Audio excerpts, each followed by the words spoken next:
12 years, Cross the Nations have been travelling the globe, carrying a cross and a message of love and hope. They've seen God do the impossible and change the lives of countless people.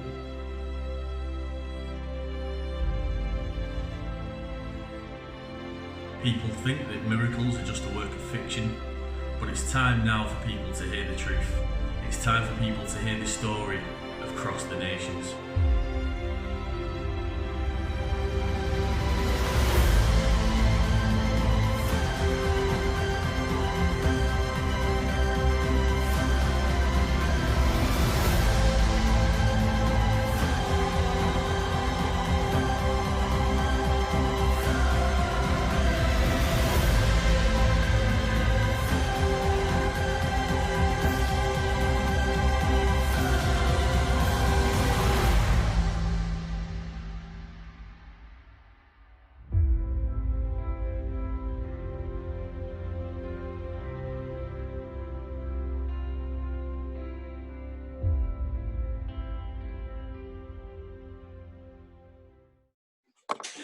So here's the thing, Graham.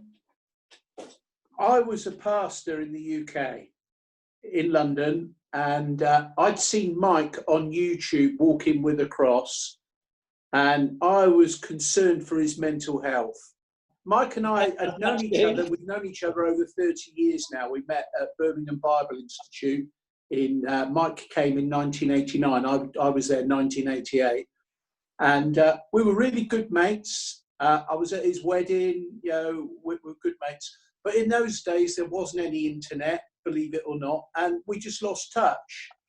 So I saw Mike on YouTube walking with a cross, and I thought, what's happened to him?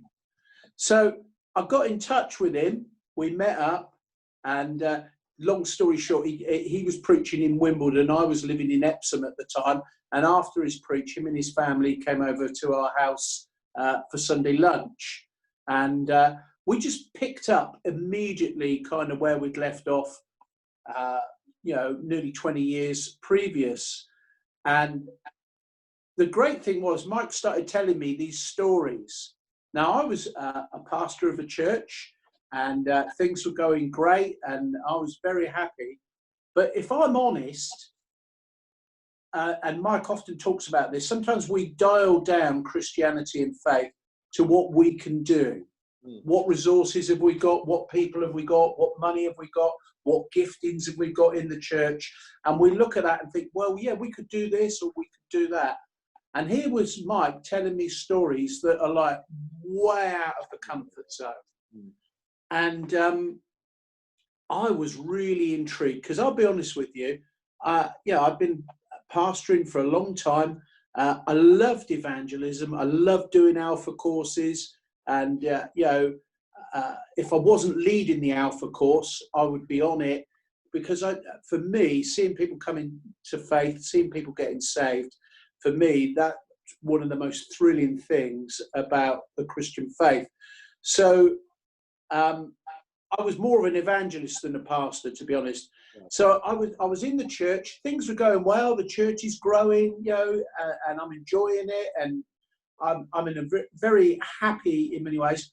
But what Mike was telling me was something that was like outside of my experience, because although we believe in a supernatural God, a lot of what we do is in the natural.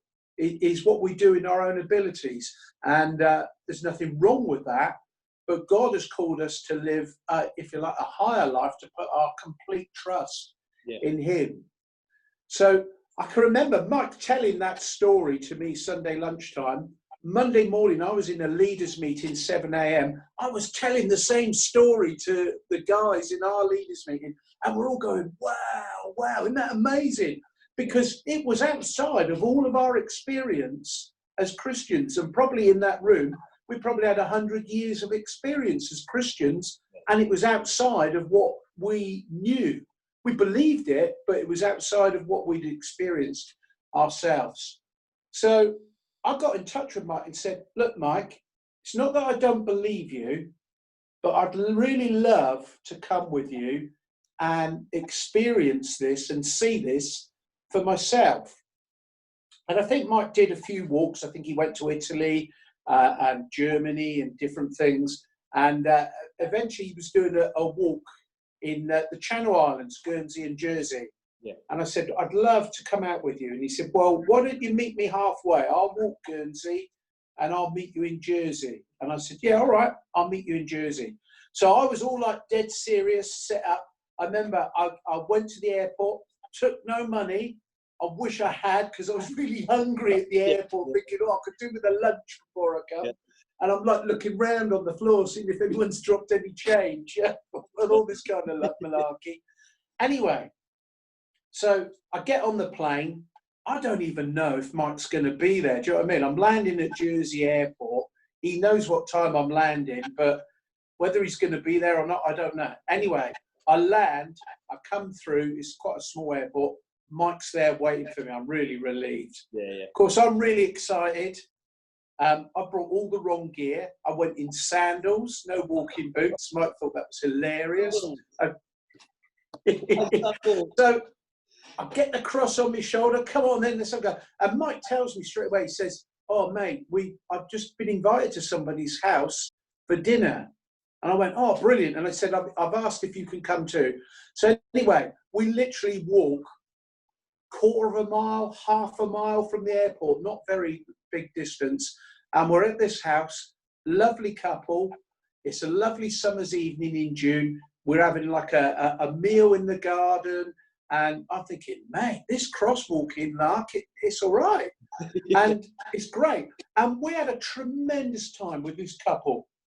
We shared our testimonies of how we got saved with them, how we came to faith. We shared how Jesus had died on the cross and rose again. And, you know, if you put your trust in Jesus, you can have a new life. And we even prayed with them.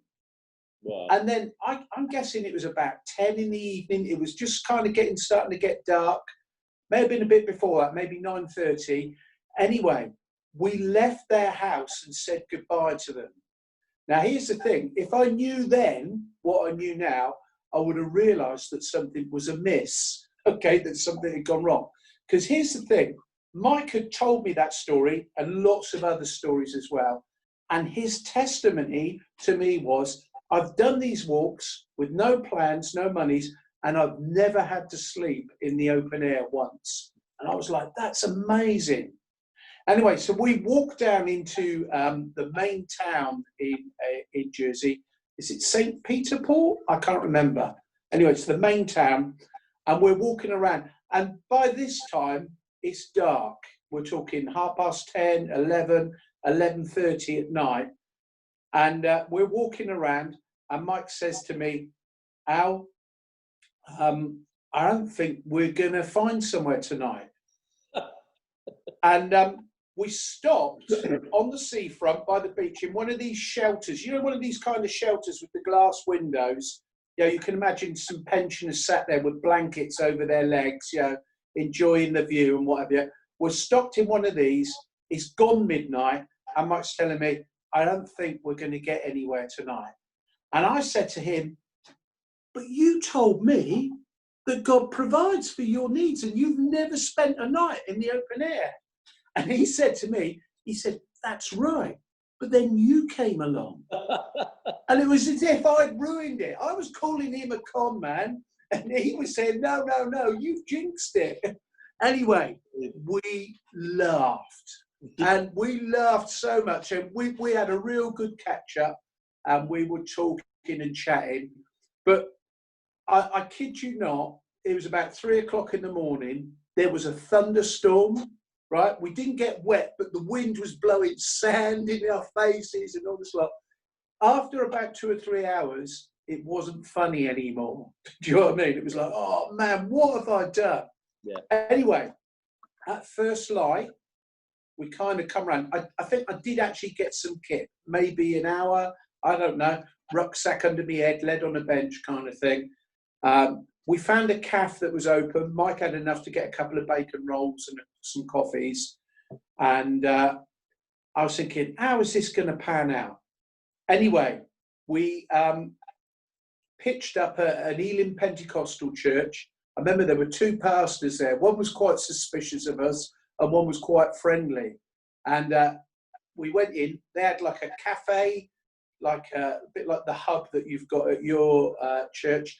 And they gave us a breakfast. Anyway, we were talking, and they said, if you want, you can sleep in the church for a bit if you want. And we thought about that, but it wasn't really very comfortable or conducive. And then one of the pastors said, if you can get to my house, you can stop at my house. Of course, it's right on the other side of the island, isn't it? Always has to be, doesn't it? Yeah. So anyway, we said, great, we'll make our way there. We took his address and off we set. So here we are. I'm doing my first crosswalk. I thought it was safe. I've only gone for a couple of days. Do you know what I mean? I thought I'm pretty safe here. And what was great was the opportunities to share Jesus with people. And the amazing thing is we just live in such an international world. It wasn't just locals. It's all sorts of people. Wherever you go, you meet people from all over the world. So I can remember it was towards the end of the day, and this guy in a Walls ice cream truck pulled up in the garage, and he'd seen us 3 or 4 times in the day. In fact, he'd even bibbed us a couple of times. Do you know what I mean? Yeah. And he pulled over. He couldn't take it anymore. He wanted to know what was going on. Anyway, we got talking and whatever. And eventually, after a while, this guy, his name was Jose. He was from the Madeira, that way. He gave his life to Jesus. And I was like, man, this is amazing. So I walked with Mike then for a few days over that weekend, and we ministered in a couple of churches on the Sunday. And I got a real, if you like, a taster of what it was all about. And I saw, man, this isn't just Mike telling stories. It really is real. And I saw how the Holy Spirit operated. I saw the anointing that was on it. And I saw how life-changing it was for people we met, but also so life-changing for me personally as well.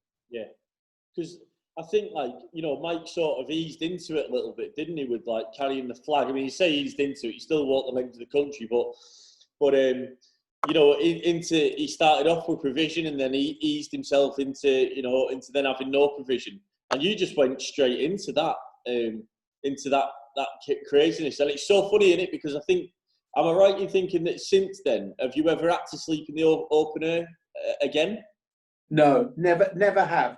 So it's crazy. Mike in 12 years of crosswalking has spent one night in the open air. Me, my first night was a night in the open air, but never since. So that's absolutely amazing. Yeah, it's weird, isn't it? It's just bizarre. But you still coming back, Alan. You after that one, that was it, wasn't it?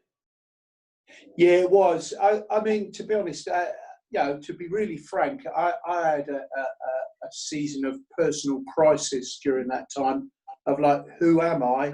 What has God called me to do? And there were lots of issues going on, and so that was one thing. But I knew that this is something now that God had put in my heart also.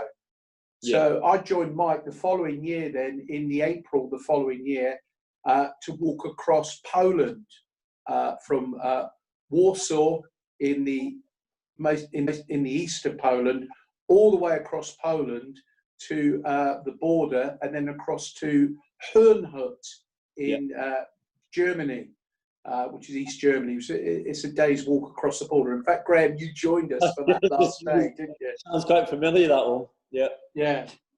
So that was a real transformation for me, because obviously I got a taste when I went to the Channel Islands with Mike, but then we walked for 16 days across Poland.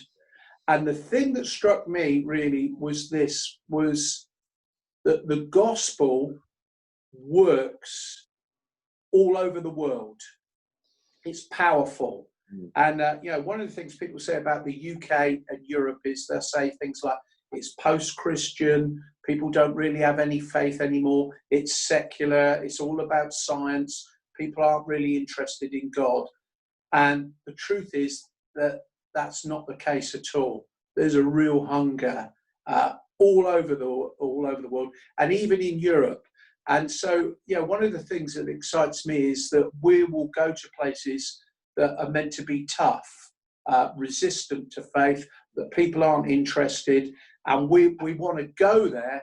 And obviously we're praying for the kingdom of light to break into the kingdom of darkness, but we're looking to see people come to faith and to see the testimony of the word of God bear fruit in people's lives. So one of the things that really, I think, was really transformational for me was that we started walking across Poland. The first weekend we stopped in a city called Łódź, and we were staying with this little church. Honestly, there was about 15 of them, but they were all young people. I think the pastor was the oldest, and he was like 29, 30. Yeah. But they were all young people. They were really on fire for God. They were doing lots of friendship evangelism and reaching out to their mates and stuff like that. And they had a fantastic heart for worship. It was a great little church. And I remember Mike preached, and we said to them, should we go out on the streets this afternoon? And they said, yeah, let's do that. And I think all but one or two of them said, yeah, we'll come. And so we went out, we had a Chinese meal for lunch. And I remember it was a really interesting thing. There was a guy, we were in this restaurant eating a Chinese meal, and there was a guy outside going through the bins looking for food. Now, here's the first miracle. I saw him, and I thought, I can't see a guy going through the bins while I'm eating my dinner. So I went out, and there was a seating area outside, and I took my dinner out to him and gave him my dinner. Can you believe it? Wow. I gave him my dinner. And it's really interesting. The pastor, I can't believe it. It's true. You were there, Mike. So the pastor, obviously, it impacted him a bit, and he started talking to this guy. And, 15 minutes later, he's leading this homeless guy, or whatever the situation is with him, he's leading him through to faith. And then that afternoon, we go out on the streets, and these young people, they're so keen, enthusiastic. They saw 13 people come to faith in a couple of hours and saw their church basically double in size, just like that. And for me, being part of that, all we did was facilitate. We didn't do it for them. We just gave them the opportunity. For me, that was a real life-changing moment for me. And I just thought, this is what I love. This is what I love to see. Is that, something I've always noticed about the Crossroads, and I've always thought is really profound, is that there's so many different aspects to what it accomplishes. You initially you go, you set out with a flag, but you down the road you carry a cross, and it's the initial thing of carrying a cross, it gets people's attention. But then along the way you get these stories of how people came to faith, how people have been healed, how God provided. But one of the things I always find most amazing is how the church responds to you both going out there, because some places have no idea that you're coming, and often the churches that you speak in, you pretty much get invited to speak at a church every Sunday, and quite often, as far as I'm aware, that's not a set up connection beforehand. That's just something that kind of happens along the way.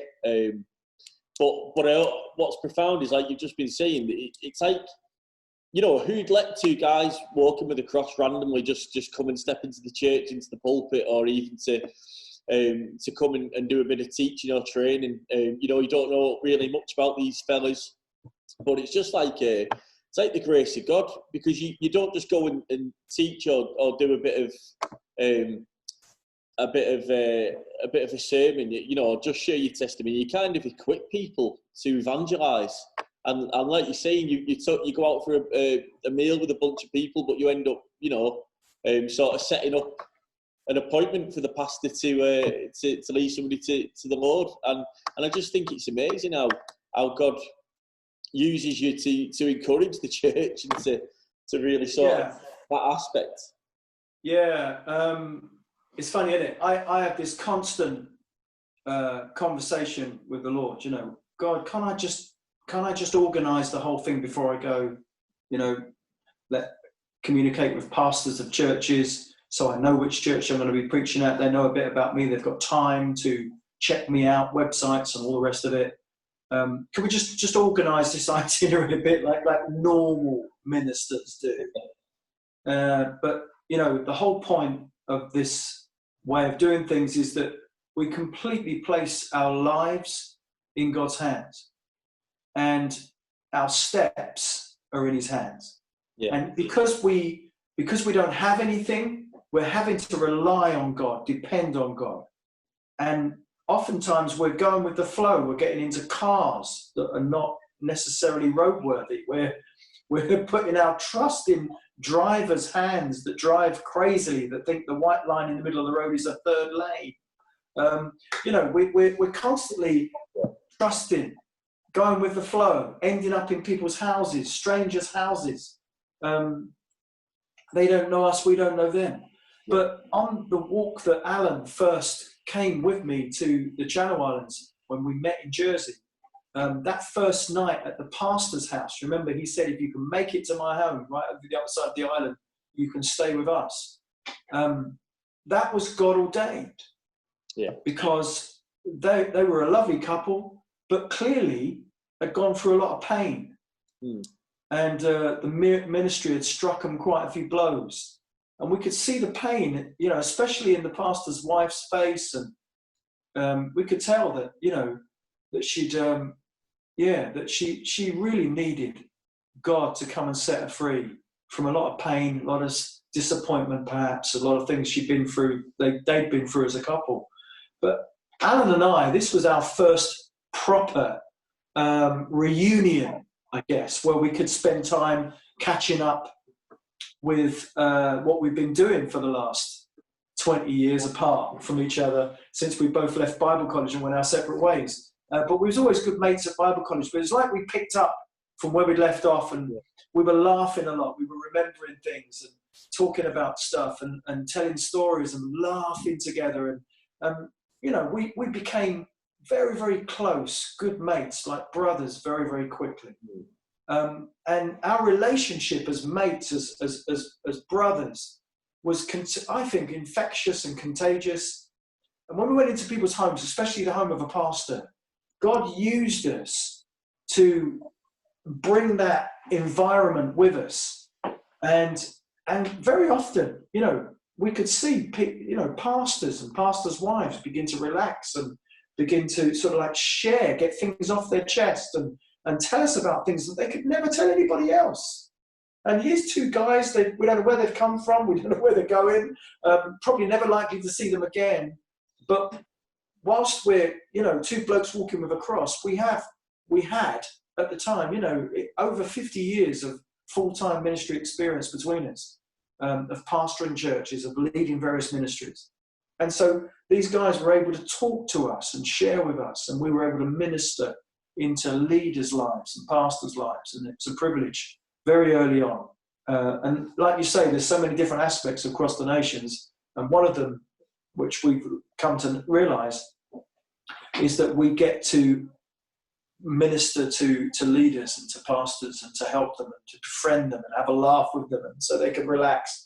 And this particular couple in the Channel Islands, you know, we have kind of a crazy sense of humor, a very practical joke as well, sense of humor. And you know, when we first arrived at their house, they were really serious. We found everything funny. They found nothing funny. And you're kind of thinking this might not work very well. We were like giggling of a night time before we went to sleep at the night because we were laughing at stupid things. But by the time we left their house, the pastor's wife was laughing with us. We'd noticed that she started finding things funny that she wasn't finding funny, and we could see that God was doing a real number on her.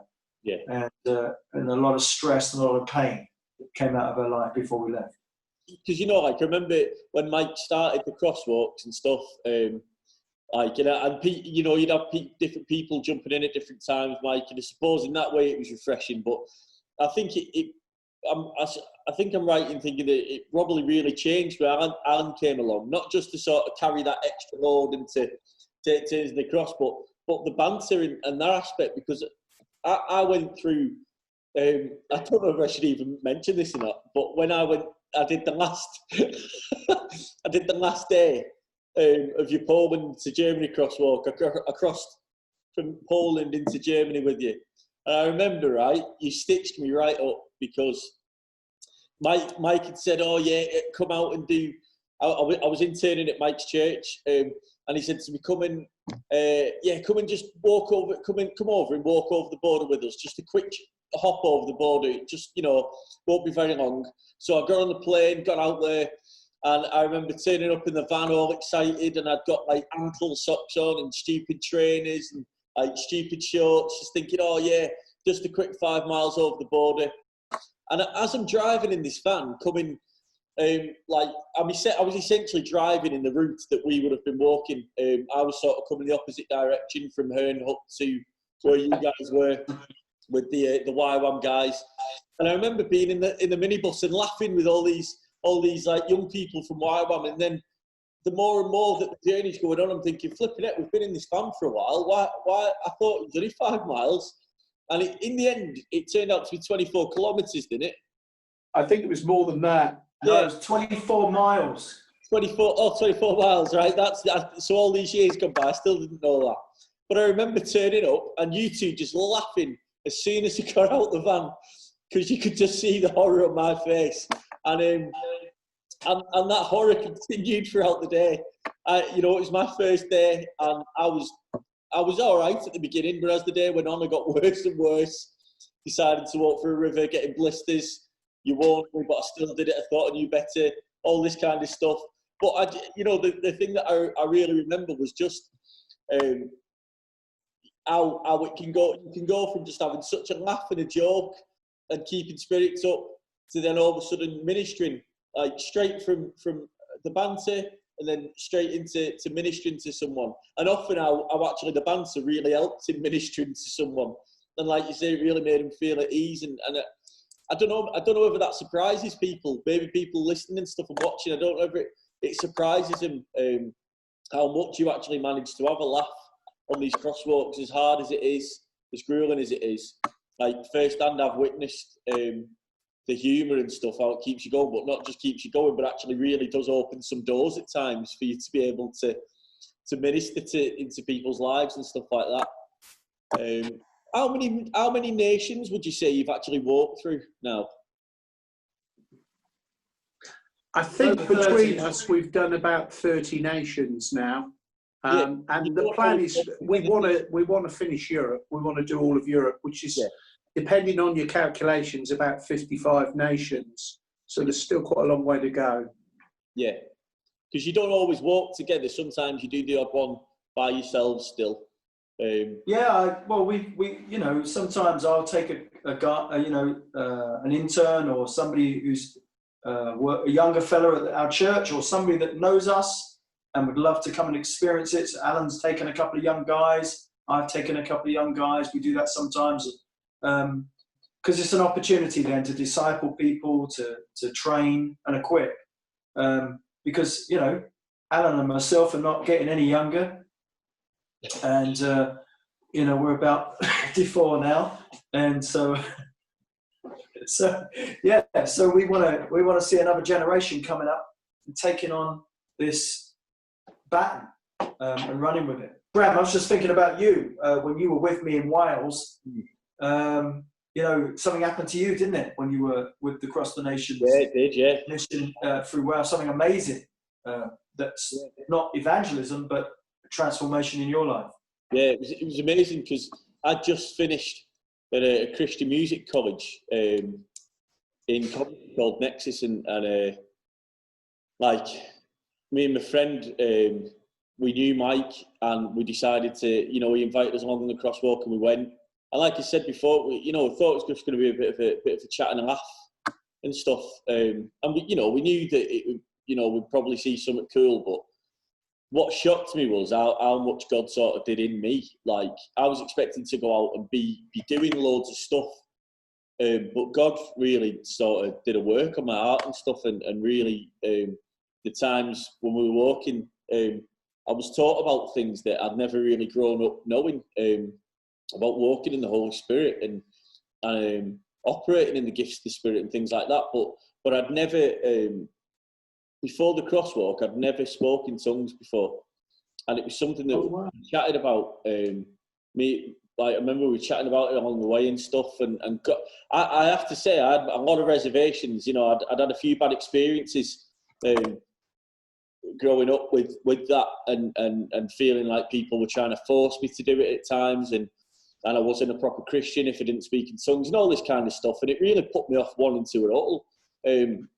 But what God did through Mike was really disarm me really on that walk, and so you sort of snuck in the back door, and before I knew it, it was the last day, and I, by this point, Mike didn't even need to ask me. I was like, I want to pray in tongues. I want to get baptized in the Holy Spirit. I want it.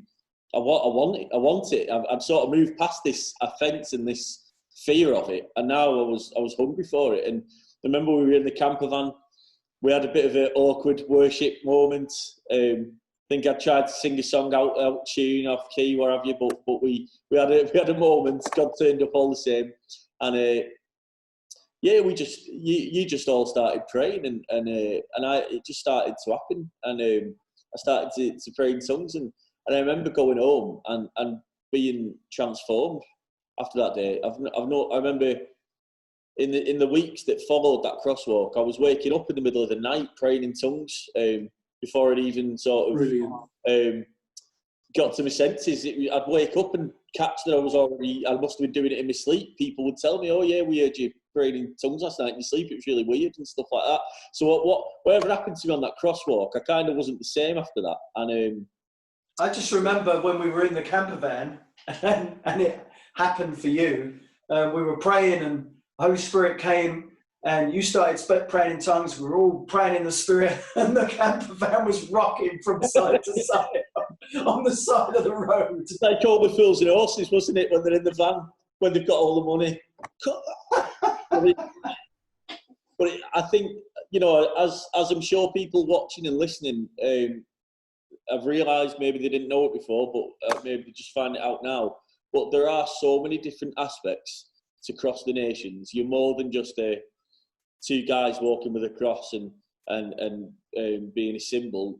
God uses the ministry to really touch so many lives. There's countless stories and testimonies that we could get into, and I think, as we said at the start of this, this is the first in an ongoing series, and today is really just the introduction of into a bigger discussion about what God's been doing in the last 12 years, and I'm just really excited for people to hear these stories, and maybe they've heard some of them before, but to maybe hear some little nuggets they've not heard before, and hopefully by the end of it, people watching and stuff can feel like they've been on a crosswalk with you.